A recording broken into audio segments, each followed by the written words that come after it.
इसी मुल्क के अंदर लोग आमिरों का दम भरते रहे, इसी मुल्क के अंदर लोग धड़ल्ले से कहते रहे कि वो तो लोग कहीं से डिक्टेशन लेते हैं और फिर सियासत करते हैं, और कई लोगों ने अंपायर की उंगली का भी जिक्र किया। लेकिन हमने हमेशा कहा कि इस मुल्क में अगर कोई सिस्टम चल सकता है तो वो जमहूरी निज़ाम है। इस मुल्क में अगर लोगों के लिए कोई सिस्टम हो सकता है तो वो जमहूरियत है, और जमहूरियत से ही लोगों को उनकी जो भी ज़रूरियात हैं, उनकी जो भी ख्वाहिशात हैं, उनकी जो भी काम हैं, वो जमहूरियत में होते हैं, क्योंकि उनको सुना जाता है। जमहूरियत में उनकी आवाज़ होती है। फिर अगर वो शिकायत भी करते हैं तो लोग सुनते हैं। लेकिन ऐसा उस दौर में नहीं हुआ जब मुल्क में जमहूरियत नहीं थी या जमहूरियत को डिरेल कर दिया गया। तो 18 अक्टूबर इस हवाले से बहुत अहम दिन है, और हर बरस हम शोहदाए कारसाज को याद करते हैं, उनकी कुर्बानी को सलाम पेश करते हैं, और इस अज़म के साथ हम दोबारा अपने इस पूरी जिद्दोजहद को आगे लेकर चलते हैं कि पाकिस्तान में जमहूरियत को और मजबूत किया जाए, पाकिस्तान में जमहूरियत के खिलाफ होने वाली साजिशों को नेस्तो नाबूद किया जाए। यही जोश और वलवला लेकर हम हर 18 अक्टूबर के बाद एक नई स्पिरिट के साथ काम को जारी रखते हैं।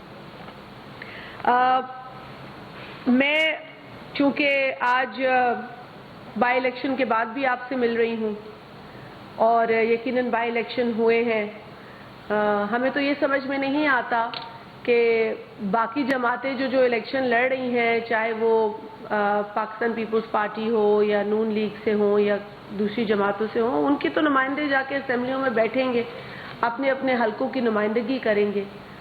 तो एक शख्स जो सिर्फ अपनी अना के लिए इलेक्शन लड़ रहा है, जो सिर्फ अपनी अना की झूठी तस्कीन के लिए, झूठी अना की झूठी तस्कीन के लिए इलेक्शन लड़ता है, और फिर शादियाने बजाता है कि जी देखो देखो मैं इतनी सीटें जीत गया। उस शख्स से कोई ये पूछे कि भाई तुम जाओगे असेंबली, तुम ओथ लेने जाओगे असेंबली? जिन लोगों से उसने वोट लिया उन लोगों की वो आवाज़ तो नहीं बनेगा असेंबली के अंदर। लेकिन हाँ, खर्चा बहुत बड़ा हुआ है इस कौम का, रिसोर्सेज बहुत लगे हैं लोगों पाकिस्तान की स्टेट के, खर्चा उसने बहुत किया। लेकिन पाकिस्तान पीपल्स पार्टी जिन 2 नशिस्तों से इलेक्शन लड़ रही थी, अल्हम्दुलिल्लाह उनसे जीती भी, और बहुत अच्छी कामयाबी हमें हासिल हुई। आपने देखा कि पीटीआई के चेयरमैन और वाइस चेयरमैन दोनों को मुंह की खानी पड़ी पाकिस्तान पीपल्स पार्टी के सामने।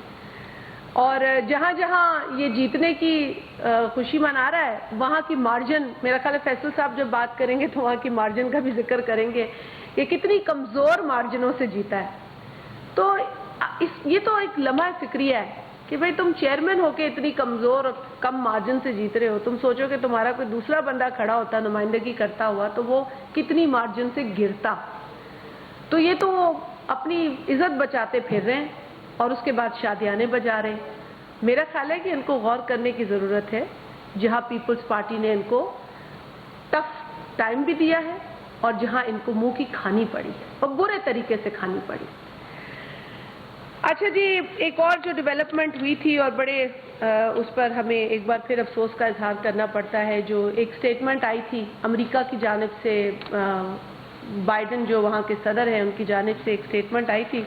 गालिबन 15 तारीख को एक स्टेटमेंट जो है वो सामने आई थी कि उन्होंने कुछ कहा है पाकिस्तान के लिए, जो कि बहुत ही अफसोसनाक स्टेटमेंट थी, जिसके ऊपर रद्द अमल एकदम आपके सामने आया।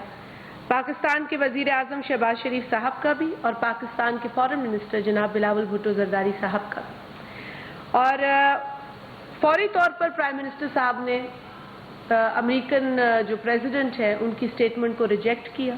रिजेक्ट करते हुए उन्होंने उस स्टेटमेंट को जो है वो कहा कि ये काबिल कबूल नहीं है, क्योंकि पाकिस्तान जो है वो मोस्ट रिस्पॉन्सिबल न्यूक्लियर स्टेट है, जिसका न्यूक्लियर प्रोग्राम मैनेज होता है एक technically sound and full proof command and control system से।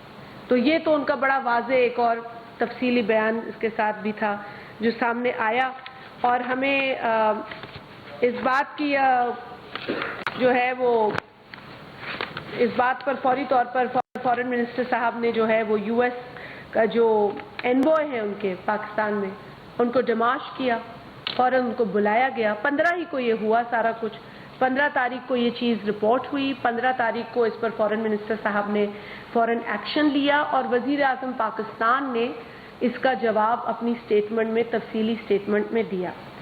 नतीजतन जो सामने चीज़ आई है, एक दिन छोड़ के फिर मंडे को ये चीज़ सामने आई, ये हफ्ते को होता है, डिमाश हो जाता है, कार्रवाई हो जाती है और फिर अमेरिका की जानिब से इसके ऊपर माजरत की जाती है और एक क्लैरिफिकेशन दी जाती है। और क्लैरिफिकेशन में उन्होंने बाकायदा ये कहा कि the United States is confident of Pakistan commitment and its ability to secure its nuclear assets. तो ये उनकी जानिब से रिस्पॉन्स आ गया और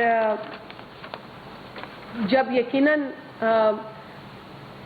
कौम या कौम के जो सरबराह हैं वो अलर्ट होते हैं, क्योंकि इस तरह की जो स्टेटमेंट्स हैं वो वक्तन फ़वक्तन हमें पड़ोसी मुल्क से भी चीज़ें सुनने को मिलती हैं, लेकिन उसका जो रिएक्शन टाइम है वो काबिल तहसीन है, क्योंकि जिस अलर्ट एटीट्यूड का मुजाहरा किया गया, काश कि ये जिस साइफर का जो ड्रामा करते हैं ये उस वक्त वो भी दिखा देते, क्योंकि साइफर को उन्होंने अपनी सियासत में तो इस्तेमाल किया, लेकिन साइफर पर जो रिएक्शन टाइम था वो बड़ा अफसोसनाक था, क्योंकि अब तो पता चल रहा है कि साइफर कोई 2 हफ्ते तो पास रखा हुआ था और जब ज़रूरत पड़ी तो लहराना शुरू कर दिया। लेकिन देखिए, जब कोई मुल्क आपको अंडरमाइन करता है या आपके लिए कोई ऐसी बात करता है, कोई